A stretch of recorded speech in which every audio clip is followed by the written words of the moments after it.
Muchas gracias a todos por estar muy pendientes de esta nueva situación que vamos a platicar aquí, que es muy importante. Yo agradezco profundamente que hayamos logrado colocar esta mesa redonda acerca de obesidad y políticas asistenciales y educativas para fortalecer la prevención primaria.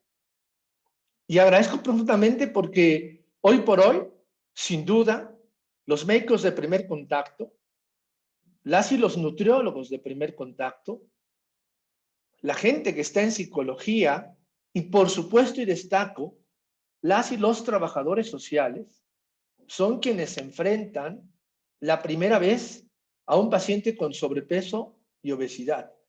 Pero más allá de esto, y quiero recalcarlo, el Movimiento Ciencia en Obesidad ha hecho un análisis de esto. Tuvimos la oportunidad de hacer esta sencilla pregunta a 700 personas en diferentes estados de la República. La pregunta es, ¿ha sido usted capaz de informarle a alguien que padece obesidad? Y nos hemos llevado una sorpresa bárbara.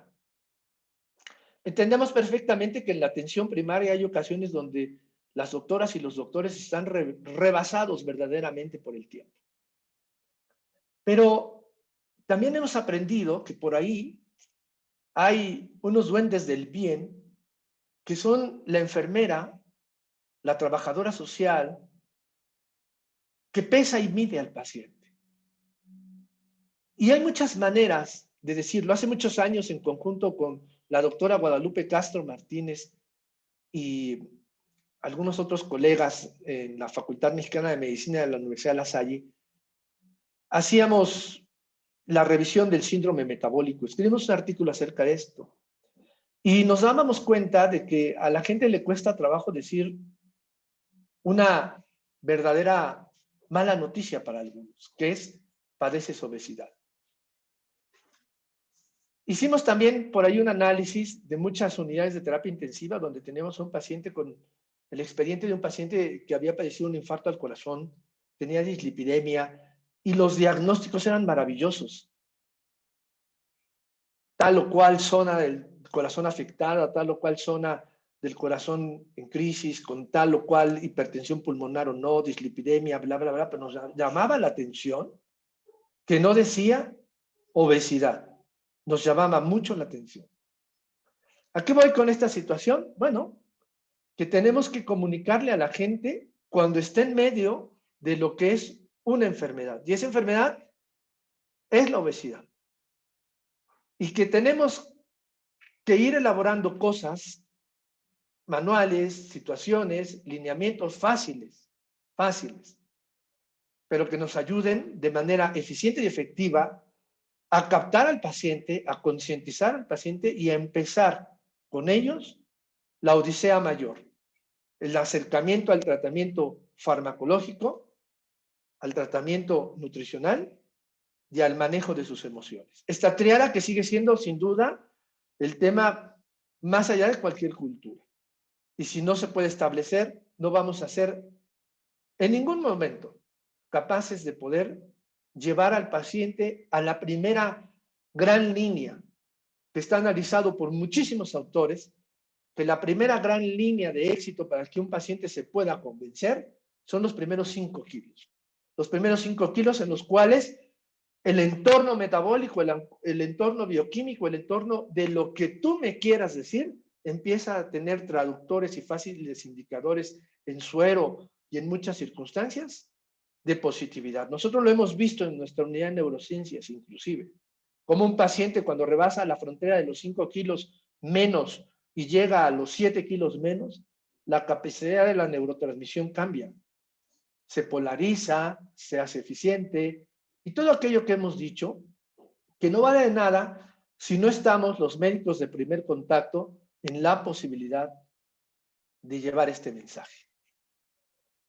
Hace algún tiempo, una de nuestras invitadas en la Academia Mexicana de Cirugía, platiqué con ella algunos aspectos y me sorprendió mucho la claridad que tiene la doctora Oliva López Arellano para el tema de la comunicación con los pacientes de estas enfermedades. Vale la pena decir, para quien no lo conozca, que la doctora actualmente es la secretaria de Salud del gobierno de la Ciudad de México.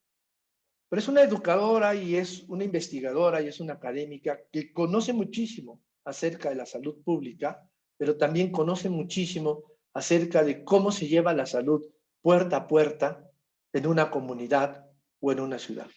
Yo agradezco profundamente la presencia de la doctora Oliva, a quien todos le conocemos como una gran profesora y que sabemos que enfrenta hoy muy bien y con mucho gusto, y como ciudadanos nos da tranquilidad que esté ella al frente de una secretaría tan compleja en la ciudad más grande del mundo. La doctora nos va a presentar esta política de prevención y acercamiento en la Ciudad de México. El tema es muy complejo y el momento más aún. También, sin duda, tenemos al doctor Efrén Encinas Torres, secretario de Salud de Sinaloa, con las guías para el personal de salud para la implementación de las políticas para el manejo de la obesidad. Déjame decirle que el estado de Sinaloa tiene una experiencia sui generis en el tema y que han logrado desarrollar sistema de trabajo que ha obtenido resultados en este país de manera impresionante. Sinaloa es un estado rico en muchas cosas, con una gente maravillosa, y que las políticas de salud pública en Sinaloa desde hace muchos años han logrado números concluyentes en muchos temas y que enfrentan una verdadera epidemia en diabetes, obesidad e hipertensión, y que la gente empieza en las calles a sentir una respuesta directa de esto. Es muy frecuente que yo hable con la gente del Consejo del Colegio de Medicina Interna del Estado y están pero metidos y están dando tiempo y están muy comprometidos como sociedad civil y como grupos académicos. El doctor Efrén Encinas Torres es un líder innato, reconocido por su gremio, y creo que es un gran momento de oportunidad para el Estado, que un médico real como él, que un médico que lo conocen y que lo saludan en la calle con mucha fraternidad, esté ahora dirigiendo los esfuerzos del señor gobernador. Agradezco mucho, Efrén, sabes que te admiro de una manera especial.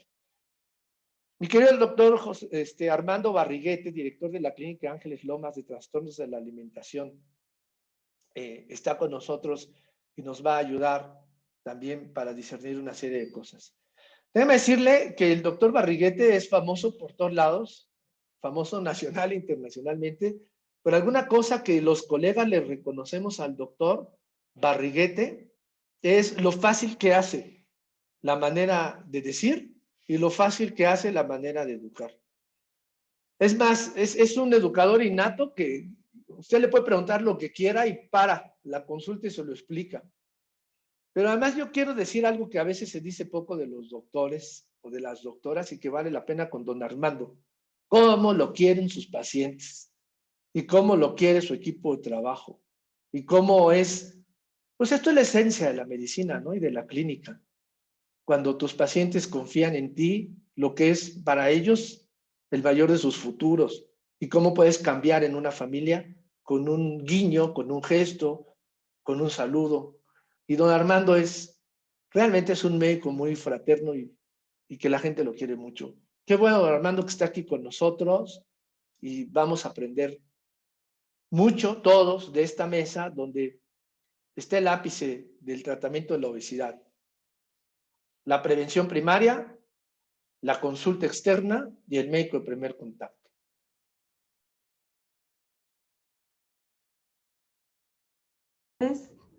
A todos y a todas, es un gusto estar con ustedes y compartir el conjunto de actividades que hace la Ciudad de México, en particular la Secretaría de Salud de la Ciudad de México, en la perspectiva de políticas para combatir la obesidad, el sobrepeso, pero sobre todo para avanzar en vida saludable, en entornos seguros y en espacios que nos permitan realmente tomar un conjunto de decisiones y de acciones y poder contender y modificar las dinámicas obesogénicas y los entornos que promueven la enfermedad y que facilitan que estos problemas de salud se presenten de manera masiva.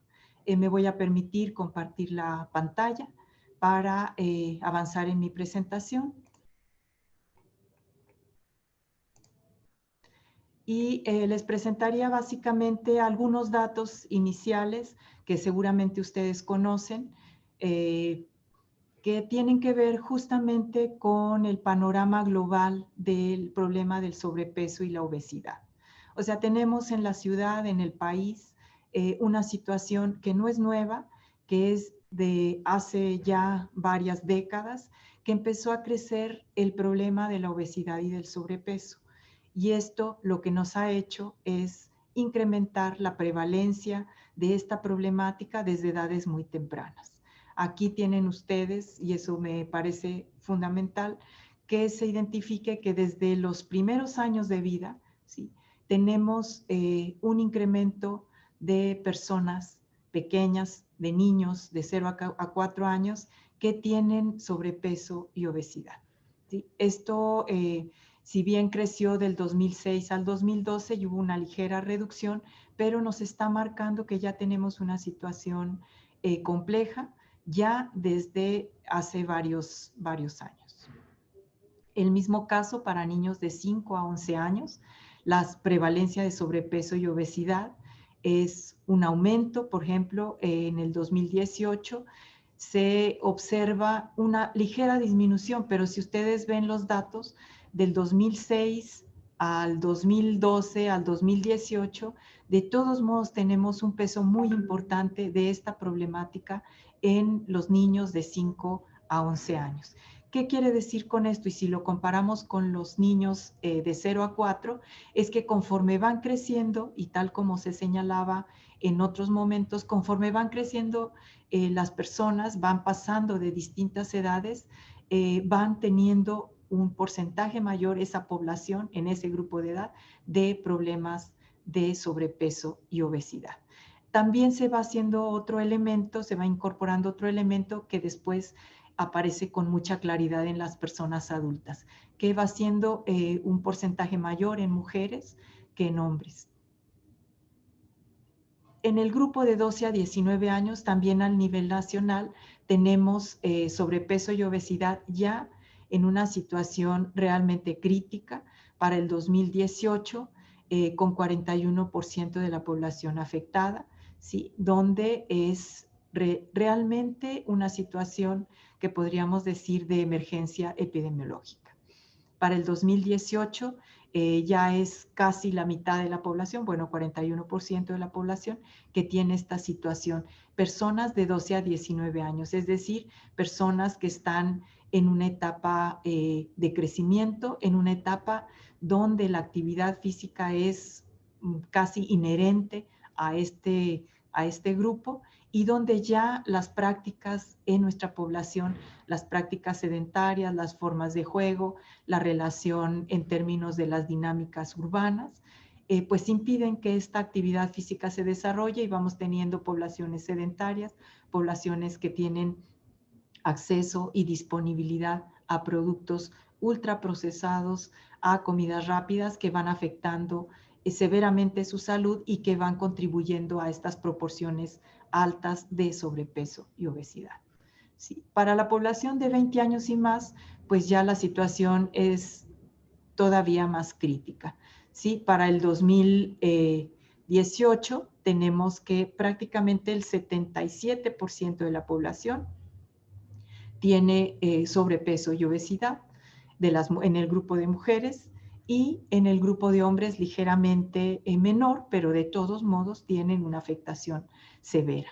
Entonces, esta situación pues lo que nos hace es presa fácil de un conjunto de patologías, de enfermedades crónicas, diabetes, hipertensión, pero también con la pandemia del 2020, la pandemia por COVID-19, pues se presenta en esta población desafortunadamente los cuadros más graves, los cuadros más severos de sobrepeso y obesidad. Perdón, de cuadros graves en personas con sobrepeso y obesidad, cuadros graves de COVID-19. ¿Qué pasa con nuestra alimentación? Que hay un consumo cotidiano que se ha ido reduciendo en términos de un conjunto de productos de consumo que pueden favorecer una vida saludable y una alimentación saludable, se han reducido y está sustituida toda nuestra, digamos, esta transformación alimentaria por un conjunto de alimentos que desde luego lo que nos hacen es tener mucho más riesgo de obesidad y sobrepeso. Se reduce el consumo de agua, se reduce el consumo de legumbres, se reduce el consumo de verduras y lo que tenemos es un incremento de bebidas lácteas o no lácteas endulzadas, ¿sí? Y cereales dulces. Este desplazamiento de leguminosas, frutas, por bebidas ultra azucaradas y por alimentos ultraprocesados, pues va a ir configurando un panorama también que facilita el sobrepeso y la obesidad y el conjunto de enfermedades crónicas. La actividad física también es otro de los elementos que está teniendo un peso muy importante, más bien en nuestra población la inactividad física, ¿sí? Que va teniendo un peso muy importante en justamente en favorecer el sedentarismo y la dificultad de tener activación física, de hacer ejercicio en las dinámicas urbanas que tenemos en muchas ciudades, pero en particular en nuestra ciudad. Y en nuestra ciudad, ¿qué hemos estado impulsando? Para empezar, reconocemos que toda esta problemática no es una problemática de elección simple, de que las personas opten por un estilo de vida saludable. O sea, eso no es una decisión individual. Lo que tenemos que hacer desde la acción pública, desde el Estado, de las entidades gubernamentales y desde el trabajo de la Secretaría de Salud del Gobierno de la Ciudad de México es generar políticas públicas que incidan en dos campos. Por un lado, que incidan en el campo de transformar los determinantes sociales de la salud, donde tenemos alimentación, el derecho a una alimentación segura, saludable, donde tenemos acceso al agua, donde tenemos entornos seguros y saludables que propicien la convivencia, que propicien la actividad física, que propicien el encuentro, ¿sí? Y tenemos también la tarea, por otro lado, desde luego, de fortalecer el sistema público de salud para atender la enfermedad, para promover la salud y prevenir las situaciones de riesgo, como serían las situaciones de obesidad y de sobrepeso, que terminan en enfermedades graves, en enfermedades crónicas y en la pandemia de COVID-19, desafortunadamente, en defunciones asociadas a estas situaciones, más la infección por SARS-CoV-2. Entonces, este abordaje simultáneo de incidir sobre los determinantes sociales de la salud, disminuir las inequidades en salud para mejorar las condiciones de vida de las poblaciones y, por otro lado, sí atender de manera integral desde la promoción hasta la atención ya más compleja, especializada, a las personas que tienen ya un problema de salud. Entonces, se lleva un conjunto de políticas, un conjunto de programas, un conjunto de acciones, justamente para que las personas tomen la salud en sus manos, puedan tener información, puedan tomar decisiones adecuadas, pero también simultáneamente se hace contribuimos, porque no lo hace la Secretaría de Salud solita, la Secretaría de Salud del Gobierno de la Ciudad, sino es una actividad intersectorial, intersecretarial, donde participan muchos actores, una transformación de los entornos, donde se hace una actividad física integral, donde se transforma el espacio público, se recupera, se habilitan espacios de convivencia y deportivos, donde un programa muy especial, importante en la ciudad, que es el programa Ponte Pila, que coadyuva con los jóvenes a la activación física.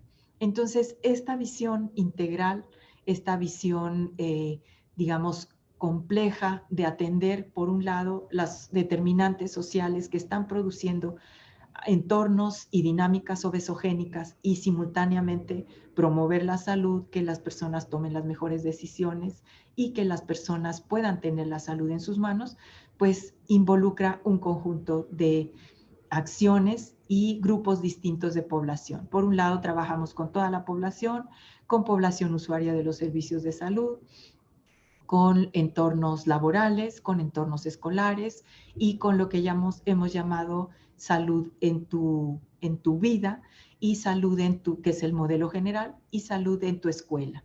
Entonces, todos estos elementos van articulados, por un lado, con este trabajo intersectorial, intersecretarial, de transformar los entornos, de facilitar el trabajo y la actividad colectiva para que las personas tengan una disponibilidad mejor de alimentos, tengan acceso al agua, tengan entornos seguros, haya espacios donde hacer ejercicio, espacios seguros donde haya convivencia y activación física, mucho trabajo también en términos de cultura barrial, y simultáneamente un conjunto de intervenciones ya desde el sector salud que tienen que ver con promoción de la lactancia materna, alimentación complementaria adecuada, estrategias educativas para fortalecer proyectos de vida saludables, rescate de las culturas alimentarias, sobre todo un trabajo muy importante con algunas universidades, en particular con la Universidad Autónoma Metropolitana, Unidad Xochimilco, donde hay un trabajo específico de barrial con grupos de personas con diabetes que recuperan una cultura alimentaria y una cultura tradicional para su alimentación. Y todo esto con el fin de avanzar en la perspectiva de que trabajamos con sujetos de derecho, trabajamos en una perspectiva de derecho a la salud y por lo tanto las personas tienen mucho que decir sobre su salud y sobre la transformación de sus condiciones. Entonces tenemos, por ejemplo, jornadas de promoción de la salud. Aquí pongo algunos datos. Se desarrollaron en un periodo de un año, de julio del 2019 a junio del 2020, 751 jornadas de promoción de la salud con 23,000 asistentes, también capacitaciones y talleres, donde se tiene el propósito de insistir que la salud es una síntesis de condiciones de vida, de condiciones de trabajo, y que la perspectiva de la Secretaría de Salud es una perspectiva de garantizar derechos, y esto lo que nos permite es ir avanzando en una tarea compartida, en una interlocución, en un diálogo, para que las personas entiendan y puedan ser acompañadas en estas transformaciones de vida, de alimentación, en estas transformaciones de monitoreo de sus patologías y de colocar como una prioridad su salud, pero que al mismo tiempo tengan un acompañamiento de transformación de sus entornos. En estos talleres, capacitaciones, pues participaron más de 7,000 personas. Las sesiones educativas, decíamos que también se hacen en distintos espacios públicos, con las alcaldías, coordinados con distintas instituciones educativas, también académicas y sociales, grupos de activistas, 2,231 eventos educativos donde se capacitaron y tuvieron acceso a información, a comunicación de riesgos, más de 85,000 personas. Las sesiones de promoción de actividad física durante el año 2019, pues se realizaron 9,435, que incluyen distintas actividades, desde pausas para activación física en oficinas, en espacios como las salas de espera de los centros de salud, de las unidades de atención, como en kioscos y en entornos laborales. Se beneficiaron más de 136,000 personas con estas actividades. Estos programas sobre todo están ubicados y los conduce el área de promoción de la salud de los servicios de salud pública de la Secretaría de Salud. Otras actividades, como decíamos, entornos y comunidades saludables, donde hay un trabajo con los barrios, pueblos, en particular con las 333 colonias y barrios de acción prioritaria, que desde el año pasado se empezó a trabajar de manera integral también con otras secretarías en estos espacios para transformar estos espacios que fueron definidos en base a su condición de marginalidad, a sus condiciones de precariedad de los entornos, pero también de inseguridad y de un peso muy importante de población joven y de niños. Es decir, son espacios donde tenemos una oportunidad enorme de transformar tempranamente no solo los espacios y sus entornos, sino también de comunicar riesgos y de dar información a niños y jóvenes. Entonces aquí se organiza el trabajo en territorio y sobre todo con un trabajo muy articulado con alcaldías. Y en estos colonias, pueblos y barrios de acción prioritaria se recuperaron algunos espacios.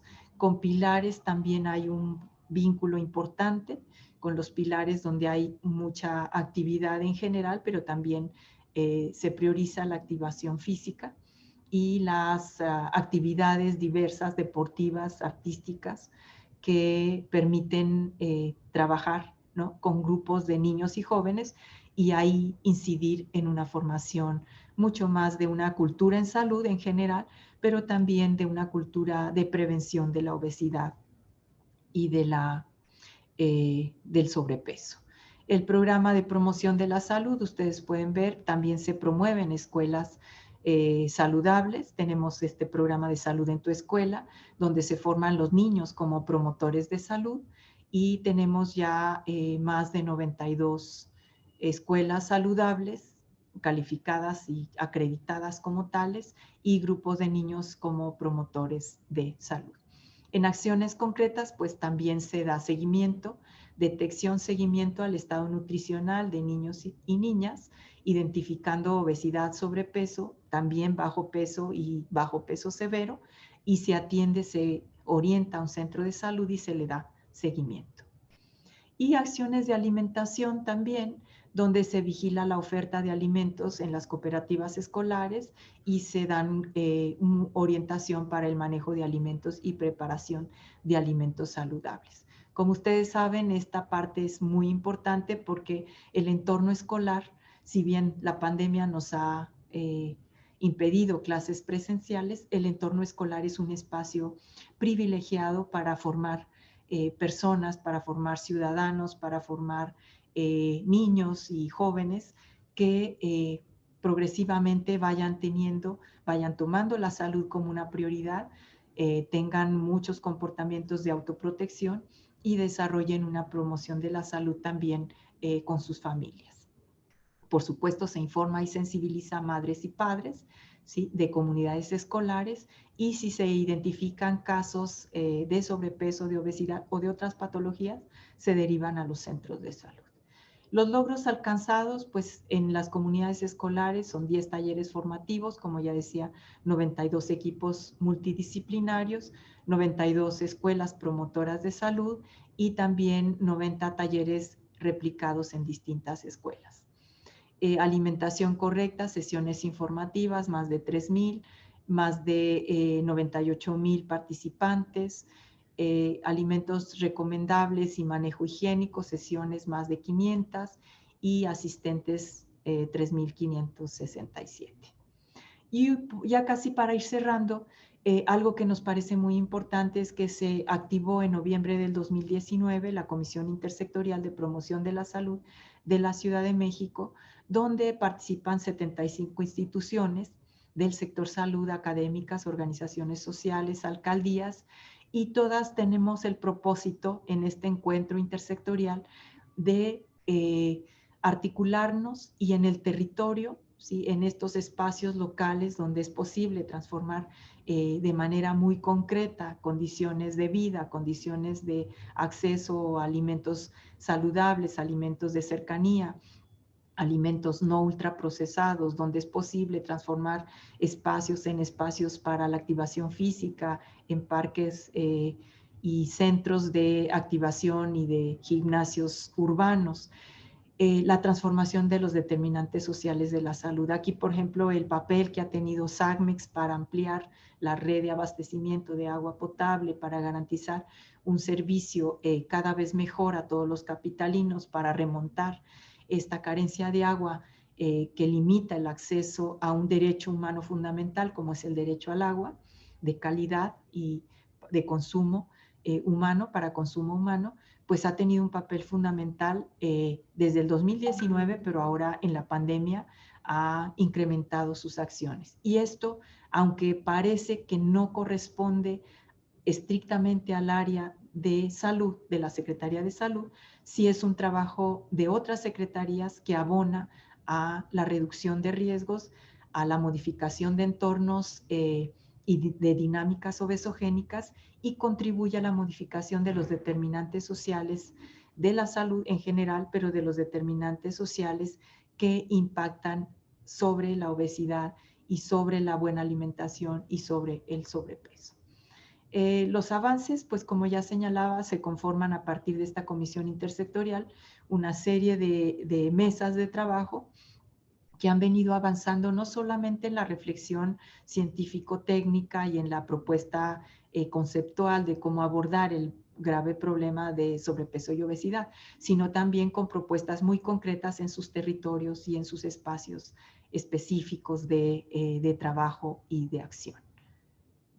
Y finalmente ya también tenemos ya en términos de una atención específica al problema, módulos de atención de sobrepeso y obesidad, donde están ubicados en las 16 jurisdicciones y donde se da seguimiento a personas que tienen ya esta condición. Estos módulos están conformados por médico, enfermera, trabajadora social, nutriólogo y psicólogo, y da seguimiento tanto al sobrepeso, a la obesidad y al seguimiento de enfermedad crónica no transmisible cuando se identifica estos casos. También tienen actividades educativas, atención, capacitación y las clínicas especializadas en manejo de diabetes ya como una situación ya muy particular que generalmente sobrepeso y obesidad está vinculada, está asociada a este problema de diabetes, pues dos clínicas que son el modelo de manejo de diabetes, modelo integral, donde se hace control metabólico, se hace un trabajo muy importante de cómo vivir con diabetes, pero vivir de manera controlada y lo más saludable posible y reducir el desarrollo de complicaciones. Las características de estas clínicas es que es un manejo integral, son unidades especializadas, hay grupos multidisciplinarios que atienden el problema, sí hay incluso endocrinólogos, oftalmólogos, también podólogos, odontología. Ustedes saben que muchas de las complicaciones de diabetes tienen que ver con problemas vasculares periféricos. Y entonces estas dos clínicas tienen un manejo integral. Todos los centros de salud dan tratamiento a los problemas de enfermedades crónicas no degenerativas, a los problemas de diabetes, pero estas dos clínicas son un centro de referencia de capacitación y de implementación de modelos integrales. Y la Comisión Interinstitucional de Prevención y Control de Enfermedades Crónicas no transmisibles, que con un trabajo muy articulado con el gobierno federal y con los programas nacionales, pues también da seguimiento a estas actividades. Los resultados que hemos alcanzado, pues una participación multiinstitucional, que esto nos permite avanzar y sumar capacidades, sumar experiencia y sumar recursos también para enfrentar la pandemia de obesidad y de sobrepeso, porque es una pandemia en el mundo, ustedes pueden ver los datos. La comisión también permite pues dar una atención mucho más integral, ha estado formando educadores en diabetes y tenemos una tarea, una actividad prioritaria de educación, de detección y de atención temprana, oportuna para el conjunto de enfermedades crónicas no transmisibles, pero sobre todo las que están vinculadas a síndrome metabólico. Con esto yo terminaría mi presentación.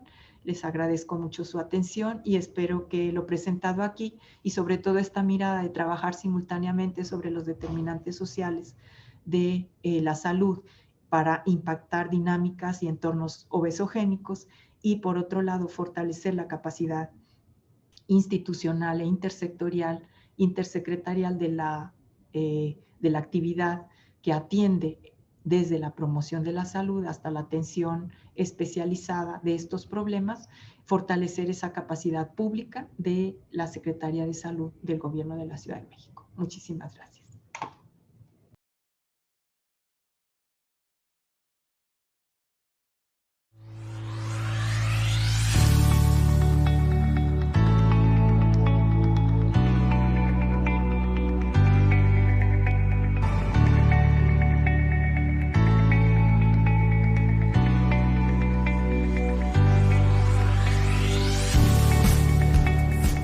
Bien, muy buenos días, casi tardes. Gusto saludar a todas y a todos. Primero que nada, agradecer a quienes participaron en la organización de este Congreso Internacional de Medicina de la Obesidad. Gracias por la invitación a participar en un foro tan importante como es un problema de salud pública mundial, no nada más para Latinoamérica o para México o para nuestro estado de Sinaloa. Vamos a platicar de las políticas de prevención de la obesidad en el estado de Sinaloa. ¿Qué es la obesidad? Hay diversos conceptos o definiciones que pudiéramos tomar. La que más se acerca al concepto de salud pública pudiera ser que la obesidad es una enfermedad, desde luego, de curso crónico y que tiene como origen pues, una cadena causal de multifactores que intervienen cada uno sobre el otro, desde aspectos que van del orden genético, sociales, culturales, ambientales, etcétera, y que de alguna manera influyen hasta los aspectos de carácter económico. La que sigue, por favor. ¿Qué se caracteriza en la obesidad? Precisamente se caracteriza por un aumento en los depósitos de la grasa, esas células de la grasa que se llaman adipocitos, que finalmente tienden a incrementar su tamaño, a ganar peso por el imbalance que existe entre la ingesta calórica y el exceso de pérdidas de calorías, de tal manera que no existe en ese sentido mayor pérdida, sino al contrario, mayor ganancia ponderal de energía, que hace que el adipocito, que es la célula grasa que permite el acúmulo de la misma, tenga un impacto formal en cuanto al incremento ponderal.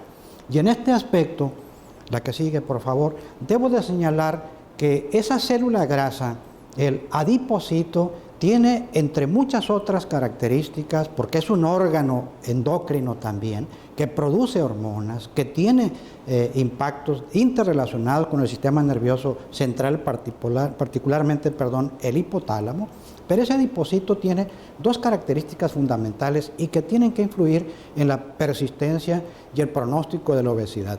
Tiene un patrón de hiperplasia del adipocito, es decir, de multiplicación de la célula grasa, más el engordar la célula grasa, es decir, una hipertrofia del adipocito. Y aquí influye mucho el inicio de la obesidad, si es la etapa prepuberal y se entra, es decir, a la obesidad ya en la etapa puberal siendo obeso, va a continuar con las dos características, es decir, la hiperplasia y la hipertrofia del adipocito. Es decir, se va a multiplicar y aparte va a engordar esa célula de grasa. En cambio, cuando la obesidad es de inicio postpuberal, va a conservar solamente la característica de hipertrofia, de engordar la célula, pero no la de estarse hiperplaciando o multiplicando. No es lo mismo tener una persona obesa con un patrón mixto de hiperplasia e hipertrofia, que hoy tengamos 1 millón de células de grasa, mañana tengamos 2, 3, 4, 50, 100 millones, a que siempre tengamos el mismo número de células grasa. Por eso es bien importante cuidar la alimentación en esa etapa prepuberal, porque entrando a la pubertad con un patrón de sobrepeso, el ser humano va a tener un pronóstico de más complejidad para efecto de tratamiento en ese sentido. Desde luego que la obesidad es un patrón, ya decíamos, de riesgo de salud pública, en el que más del 70% de la población tiene obesidad. En nuestro México ha aumentado del 72 al 75% en el 2018. Casi prácticamente de cada 10 personas, 7 son obesas, con sobrepeso o con obesidad. Esto es en todo México, pero también en el caso particular de nuestro estado de Sinaloa ocurre también lo mismo. De tal manera que vemos cómo nuestros seres humanos tienen un patrón de modificación de los estilos de vida. las circunstancias epidemiológicas, geográficas de cada entidad federativa tienden a veces a ser diferentes entre una y otra, pero comparten enfoques muy similares. La que sigue, por favor. ¿Cuál es la evidencia también? Y en esta transparencia mostramos cómo impacta al nivel de años de vida. Reduce la obesidad el nivel de sobrevida en los seres humanos. Por ejemplo, aquí, llegando a los 60 años, vemos cómo, dependiendo del índice de masa corporal, incluso aquí estamos hablando un índice de masa corporal de 25 a 27.5, es decir, de sobrepeso, no de obesidad. Sin embargo, esto conlleva a una reducción al menos de un año de vida. Y así, sucesivamente, ya llegando al patrón de la obesidad, que es un índice de masa corporal de 30 o más, pues llega de 2 hasta más años la reducción del nivel de esperanza de vida. Entonces, no hay duda que la obesidad constituye, per se, un impacto en la vida del ser humano. La que sigue, por favor. En materia de costos económicos, bueno, todos conocemos que son miles de pesos. Por ejemplo, aquí me voy a pasar de que si no se interviniera, era una proyección hecha hace algunos años, en el 2017 hubiese gastado alrededor de 160,000 millones de pesos. Es enorme la cantidad de gasto que implica en materia de atención de la obesidad por las implicaciones que lleva en materia de otras enfermedades crónico-degenerativas como es la diabetes, la obesidad, la hipertensión arterial. Y lo hemos visto como en la pandemia hoy de COVID-19, gran parte de las personas que lamentablemente llegan a fallecer han tenido un número importante de estas comorbilidades, de tal forma que es sumamente importante atender las mismas. La que sigue, por favor. ¿Qué consecuencias tiene también en la salud y en el desarrollo social, la obesidad? Bueno, está asociada causalmente precisamente a lo que ahorita señalábamos. Pero además de diabetes, hipertensión, etcétera, también condiciona un factor de riesgo coronario como es la apnea del sueño. Tienen dificultad para respirar durante la misma y pueden cruzar con enfermedades isquémicas secundarias a lo mismo. Además, es un factor de riesgo para diferentes neoplasias, cáncer de mama, cáncer del tubo digestivo, etcétera, etcétera. La que sigue, por favor. Los efectos adversos de la obesidad traducen un menor enfoque de productividad social, de tal manera que no nada más es el impacto a la salud, indiscutiblemente influye en los diversos sectores productivos de una entidad federativa o de un país. Trasciende, además del impacto en la salud propia del ser humano, el gasto social, el desarrollo de todo un país en el mundo, en nuestro México y por supuesto en nuestro estado de Sinaloa. Se traducen, ya lo decíamos, en un mayor costo social, de tal manera que la OMS hace unas recomendaciones en materia de política pública. ¿Qué es lo que recomienda la OMS? De acuerdo con las recomendaciones de la misma, la prevención y control de la obesidad y sus comorbilidades requieren de una estrategia nacional multisectorial que involucre a los distintos niveles del gobierno, desde los sectores del gobierno, del área ejecutiva, pero también del poder legislativo, e involucrar a todos los actores de un país, de una entidad federativa. Es indiscutible. La que sigue, por favor. De tal manera que incluso hace algunas recomendaciones la OMS en ese sentido, y los voy a leer como tal. Concluye con las siguientes recomendaciones. Es importante la prevención del peso excesivo para las enfermedades crónicas no transmisibles, como ya la señalamos hace un rato. El control de peso, actividad física, lactancia materna, consumo de agua, fibra, granos, etcétera, y disminuir también la ingesta de grasas saturadas, sal, carnes rojas, embutidos y alcohol. Esto es importante porque conjuntamente van involucrando mayor deterioro en la salud, acúmulo de gasto energético y menos pérdida y mayor ponderancia en cuanto a la ganancia de peso. La que sigue, por favor.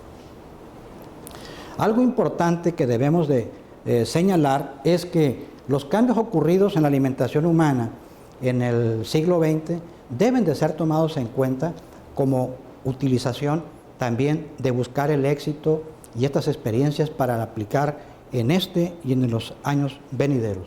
En este sentido, la que sigue, para poder planear, señalamos, por ejemplo, que el proceso biológico del ser humano, prácticamente en los 2 a 2,5 millones de años, ha cambiado poco.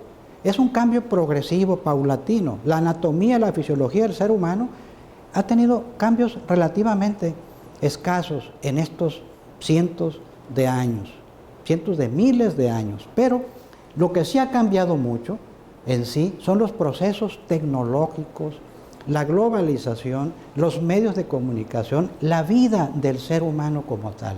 Y esto ha traído precisamente un impacto tremendo en las circunstancias del propio ser humano. Prácticamente, hablando de azúcares, por ejemplo, a partir del siglo XIX-XX, es cuando los azúcares se liberan al uso común. Antes de ello, el azúcar era incluso considerado, se vendía en farmacias o se localizaba, no era de uso común en las dietas. Después ingresa y de ahí los factores trascendentes en cuanto a esto ocurre y vemos el incremento en la actualidad de este gran problema de salud pública. La que sigue, por favor. De esta forma, por la complejidad de los fenómenos culturales en el desarrollo de la obesidad, será necesario conjuntar estrategias en muy diversos espacios, en muy diversos ámbitos. Desde luego, la orientación alimentaria, pero también económicas, jurídicas y hasta fiscales. Se requiere, obviamente, de los conocimientos científicos para quien va a manejar un problema de prevención y tratar a la obesidad. Pero también se requiere el conocimiento de las formas de discriminación y violencia que se ejerce sobre las personas con sobrepeso y obesidad. Deben considerarse en la planeación, en las políticas de prevención y control de la obesidad, también estas formas de discriminación.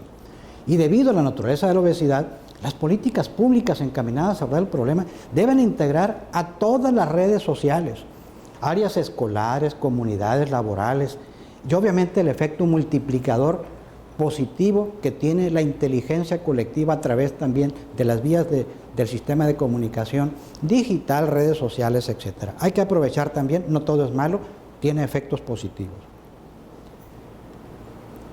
¿Cuál sería, en materia de un análisis, de valorar una política de salud pública en el caso de nuestra entidad federativa y que se pone a consideración para la debida aplicación?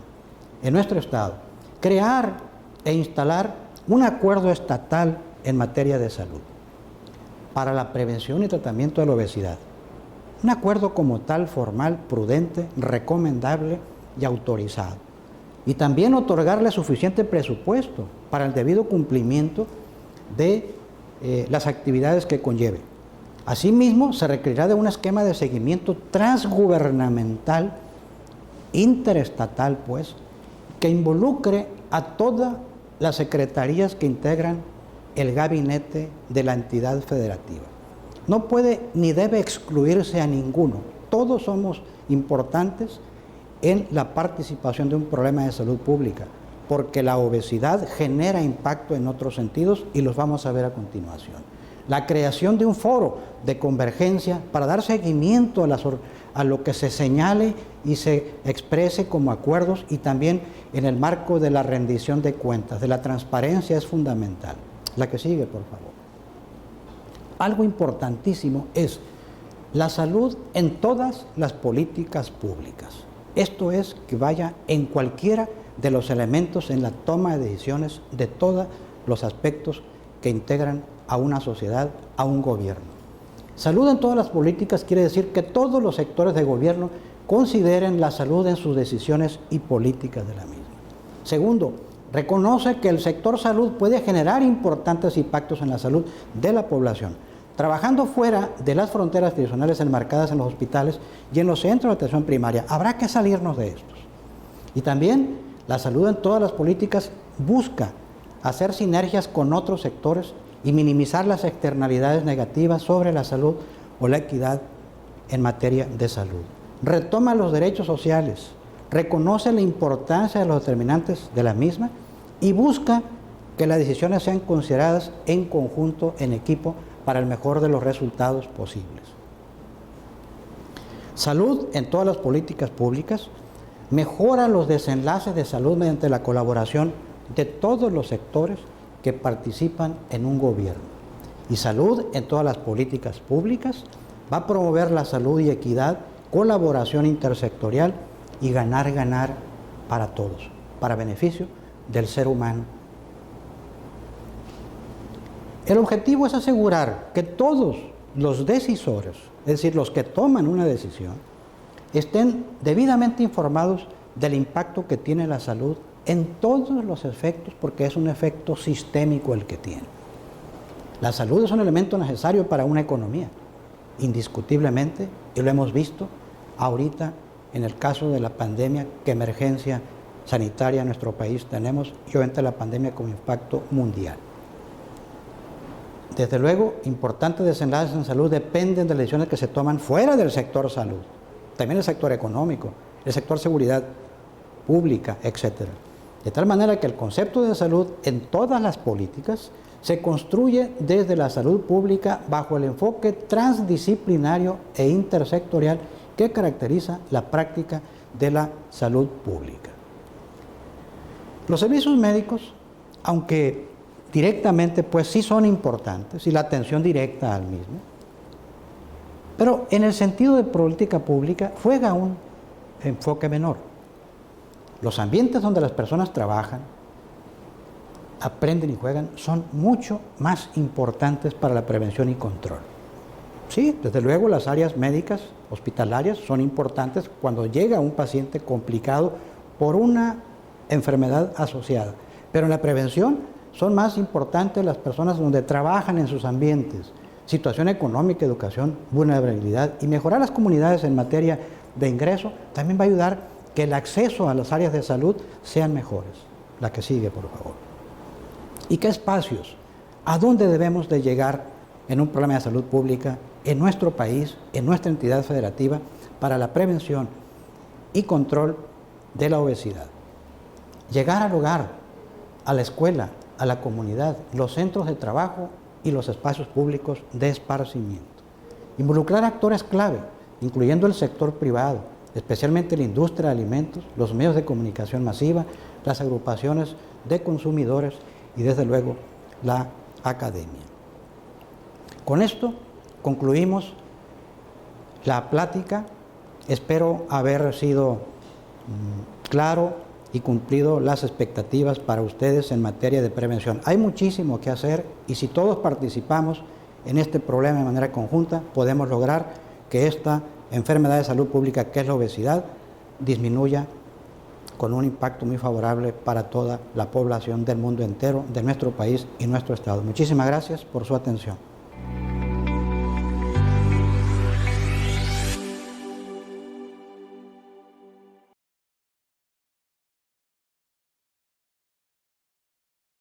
Me da mucho gusto estar con ustedes y sobre todo la invitación, como siempre, a este tan interesante e importante Instituto Latinoamericano de Sobrepeso y Obesidad.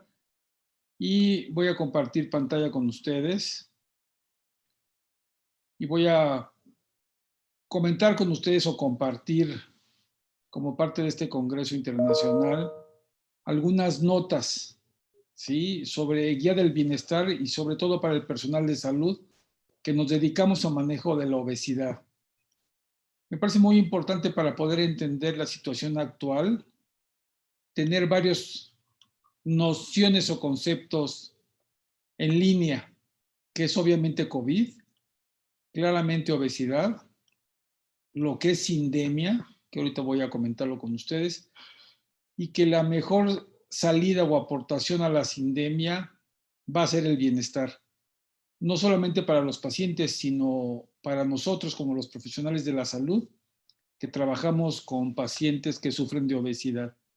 Entonces, quiero insistir que son unas notas de cómo o por qué vale la pena que nosotros nos recarguemos cada vez más hacia procesos, programas o prácticas exitosas para el bienestar. de los trabajadores de la salud y nuestras familias para que posteriormente lo hagamos con nuestros pacientes, nuestras personas que sufren de obesidad. Como ustedes saben, el año pasado fue el Año Mundial de la Nutrición y la revista Lancet, la revista inglesa Lancet, hizo una propuesta muy interesante. Nos recordó que estamos viviendo al menos 3 pandemias simultáneas. La de obesidad, en primer lugar, la de desnutrición y la de cambio climático. Porque sin tomar en cuenta estas 3 pandemias no vamos a entender lo que es la nutrición y no vamos a entender lo que es la naturaleza humana. Insistía Lancet. De ahí a que ellos proponen que nos quede muy claro que estamos en un momento de sindemia. Estas 3 pandemias juntos. Pero si hoy, ya en el 2020, no podríamos entender la situación actual asociando a esta sindemia al COVID, que nos queda muy claro, 2 otras pandemias muy graves que vivimos en México, que es drogas y violencia, y una más sin la cual no vamos a poder entender ni drogas ni violencia, pero tampoco vamos a poder entender mucho que tiene que ver con la obesidad e incluso con el cambio climático, que son los trastornos mentales. Entonces hoy podríamos decir que lo que hagamos tenemos que enfocarlo o tenemos que tenerlo muy bien alineado para que le pegue a las 7 pandemias.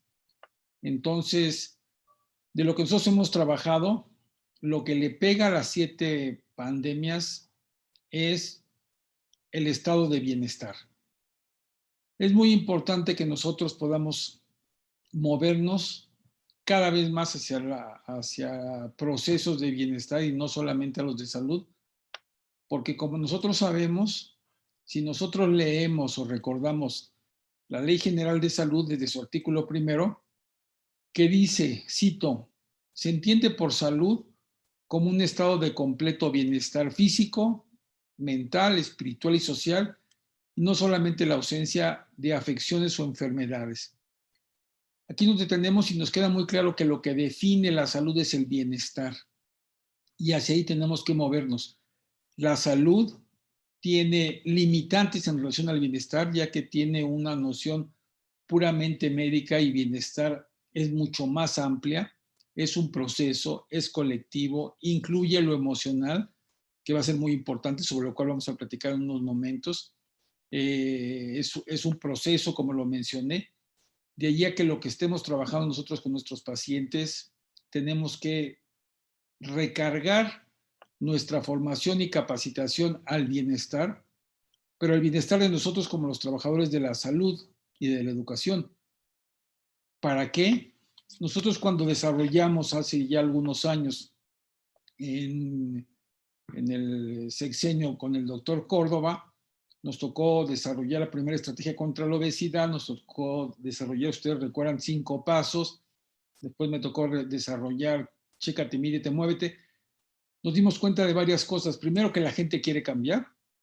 ¿Sí? Es mentira que la persona que sufre de obesidad no quiera cambiar, pero no sabe cómo. Pero encontramos un segundo punto muy importante, que los profesionales de la salud queremos aportar al cambio, pero tampoco sabemos cómo, porque no nos han capacitado para el bienestar. Nos han capacitado para enseñar, nos han capacitado para curar, pero no nos han capacitado para el bienestar. Y creemos que es una gran oportunidad del momento actual para replantear varias de nuestras acciones. Es un momento muy importante el actual y es un gran momento en donde nosotros podemos aportar. Y podemos aportar en la secuencia COVID-19, sindemia y bienestar. Algo que tenemos que explicarles a nuestros pacientes, tenemos que entenderlo nosotros y nuestra familia. Y pues como dice esta diapositiva, ¿no? Ya llegó el tiempo en donde tenemos que ver que lo que hagamos, como el bienestar, es algo que le puede pegar a las 7 sindemias, ¿no? De las cosas que nosotros tenemos para pegarle, ¿sí?, a la sindemia, pues hay muchas acciones muy claras que tenemos que trabajar sobre ellas. Hoy, del lado emocional, del lado del bienestar, nos queda muy claro ¿sí? Que ante situaciones de pánico, de miedo repentino extraordinario, ¿sí? Puede suceder la discriminación y el aislamiento, como nosotros lo vivimos con el SIDA. Nosotros estábamos estudiando, nos tocó hacer el primer reporte psiquiátrico de los pacientes con SIDA, allí en el instituto, en nutrición. Nos queda muy claro los efectos del COVID en nuestra población de trabajadores de la salud, ¿no? Con un porcentaje grande de ansiedad, de estrés en diferentes cortes, la depresión también muy, muy importante. Pero algo fundamental es que hoy tenemos que fijarnos nosotros que trabajamos con pacientes que sufren de obesidad, que puede ser que nosotros o nuestros pacientes estén sufriendo del síndrome de fatiga, agotamiento, desgaste o quemado laboral o burnout. Entonces va a ser muy importante que hoy, y esto va a pasar muy pronto, que todas las instituciones van a tener que tener a partir de la norma 035 una formación o una capacitación o identificar si no está sucediendo en nuestro equipo alguien que esté padeciendo y sufriendo el burnout. Acabamos de desarrollar específicamente para la Dirección de Prestaciones Económicas y Sociales del IMSS, que tiene hoy una nueva dirección muy interesante, que es la de cursos en línea, que se llama CLIMS, un curso específico para identificar el burnout o agotamiento laboral. Tenemos en un mes ya 36,000 inscritos. Es un curso pequeño, es de 5 horas, y tenemos una alta calificación. Somos los mejores calificados con 9.6 sobre 10. Y sobre estas serían mis notas del día de hoy. Poder compartir con ustedes el que identifiquemos si nosotros no estamos en un estado de agotamiento prolongado. ¿Sí? Parece que pensamos que solamente pueden ser los pacientes o solamente pueden ser los que están en la sección COVID, ¿sí? O solamente, no sé, nuestros militares que están luchando contra la violencia. No, hoy todo el personal de salud, el personal de limpieza, ¿sí? Puede ser el personal administrativo, puede estar sufriendo, dado las jornadas muy largas, dado el temor de ser contagiados, dado la preocupación para cuidar a personas con padecimientos, ¿sí? O para personas con alto riesgo como familiares. Entonces esto hace mucho más difícil nuestra labor. Aparte que a esto hay que sumarle nuestra cuarentena y todos los cambios que hemos tenido que vivir o sufrir a partir de este recluimiento. Entonces, esta suma de trabajo, de COVID, de cuarentena y de confinamiento está generando en todos nosotros un agotamiento o un desgaste emocional muy intenso. Entonces nos parece muy importante que nosotros identifiquemos, ¿sí?, el cansancio emocional, porque este síndrome de desgaste se presenta con 3 puntos grandes, ¿sí?, con 3 síntomas y signos grandes. El cansancio emocional, evitación y aislamiento, y otro muy importante que es el sentimiento de inadecuación personal o profesional. Entonces puede ser alguno o pueden ser los 3 juntos. En el cansancio emocional lo identificamos que se manifiesta por agotamiento físico, ¿sí?, también emocional. Podemos tener apatía, desesperanza o un autoconcepto negativo. Puede ser cualquiera de estos como los que pueden estar asociados al cansancio emocional. O podemos estar también en la evitación y aislamiento. Puede ser que el tema de ausentismo o no acuda, ¿sí?, o no llegue o no esté respondiendo adecuadamente en el trabajo. También podemos identificar cambios de humor, incluso conductas hostiles. Y el tercero, que es el sentimiento de inadecuación personal y profesional. Aquí encontramos un deterioro de la capacidad laboral y pérdida del sentimiento de gratificación. Es cuando uno ya no siente que está haciendo uno bien las cosas y no le están funcionando. Entonces, con cualquiera de los tres tenemos que empezar a nosotros a parar las antenas. ¿Por qué? Porque estamos empezando a sufrir el síndrome de burnout, que el síndrome de burnout es resultado, sí, de un mal estado de bienestar. Por eso lo interesante del estado de bienestar, que nos protege y nos capacita para situaciones de alta tensión emocional, y sobre todo, como es grupal, una facilidad muy grande de poder pedir ayuda y recargarnos en nuestras redes sociales, no las digitales, sino nuestras redes sociales, que pueden usar las redes sociales digitales también para poderse apoyar. Entonces, todo esto puede impactarnos en nuestro funcionamiento diario, ¿sí?, de trabajo, pero también dentro de la familia, ¿sí? Puede ser dentro de la escuela, puede ser lo laboral, puede ser en cualquiera de estos entornos. Por ejemplo, ¿sí?, algunas preguntas que valdría la pena hacernos, que si son positivas, sí tenemos que prender la alarma y pedir ayuda, ¿sí? Este tema de agotamiento laboral es algo que se diagnostica, que es algo que se trabaja, es un trastorno, ¿sí?, un efecto laboral. Si usted se ha vuelto muy crítico en el trabajo, ¿sí?, se arrastra para ir a trabajar y suele tener problemas para empezar una vez que haya llegado, se ha vuelto irritable o impaciente con los compañeros de trabajo o pacientes, ¿sí?, si está uno desesperado que le contesten o que ya me digan o que ya mejor ni me marquen. Le falta energía para ser consistentemente productivo, le falta la satisfacción en sus logros, se siente desilusionado en su trabajo, está consumiendo excesiva comida, drogas o alcohol para sentirse mejor, que es un dato muy importante. Si vemos que ya nuestra dieta se nos está moviendo o las porciones están creciendo o mi consumo, ¿sí?, de alcohol, drogas o tabaco se incrementa.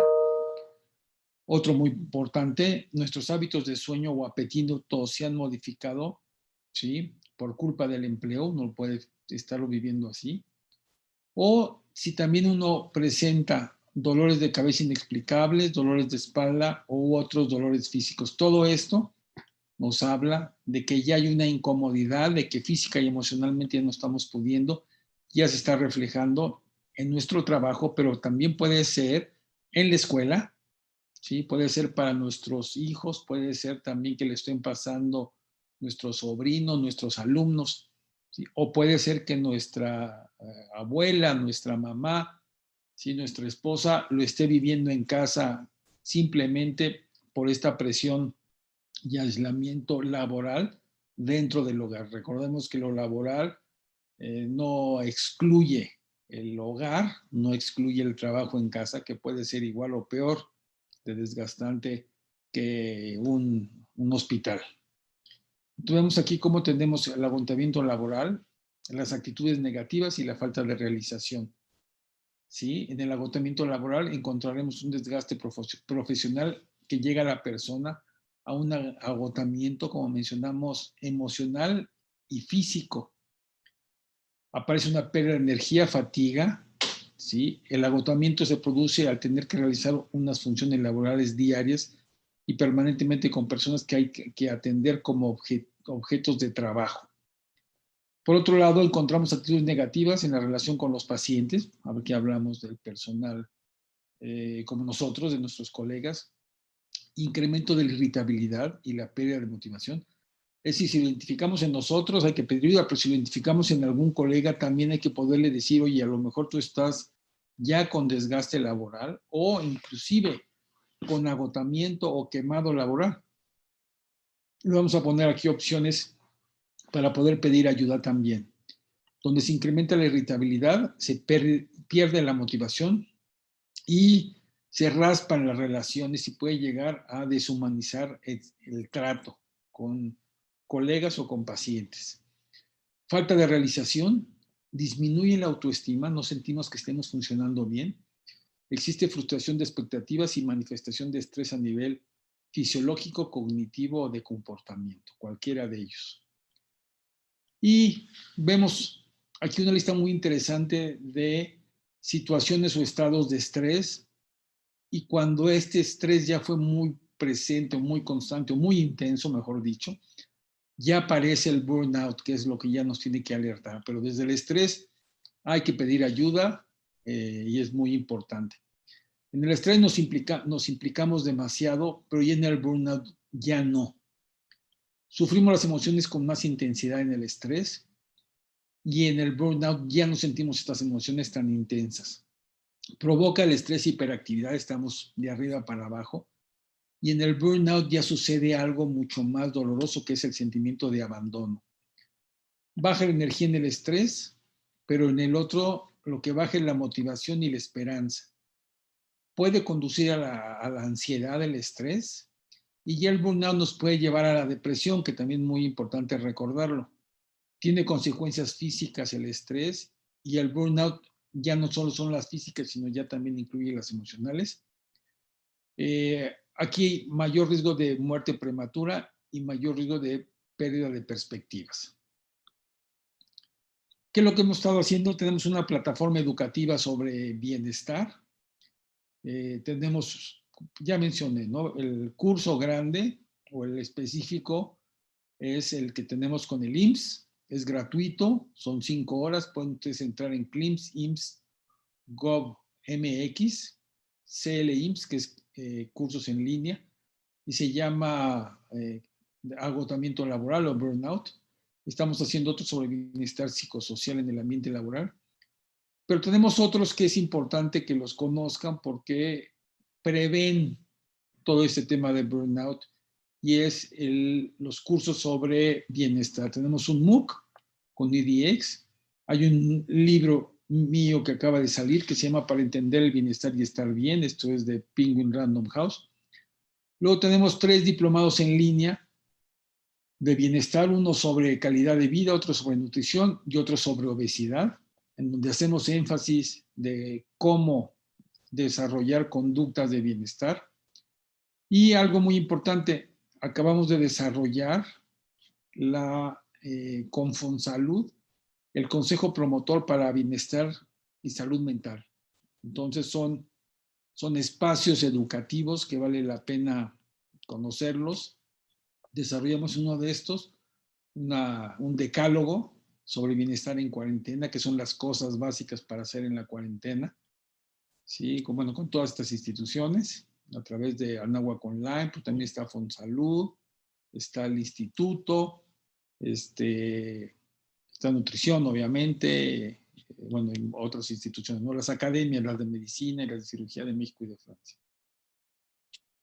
Y aquí les pongo esta porque es muy importante también, ¿no? ¿Dónde podemos hablar para tener una atención emocional gratuita para nosotros o para nuestras gentes, para nuestro equipo? Y aquí hay un espacio grande donde hay diferentes centros y nosotros participamos de manera gratuita para apoyar emocionalmente porque esto nos puede dar a todos y sobre todo en estas condiciones de estrés y de tensión. Es muy importante que lo podamos identificar, podamos pedir ayuda para nosotros poder dar una atención de calidad a los pacientes que sufren de obesidad, pero ellos también pueden estar sufriendo, además del tema grande de obesidad, pueden estar sufriendo burnout y es importante que nosotros los podamos orientar y ellos puedan mejorar. Muchas gracias.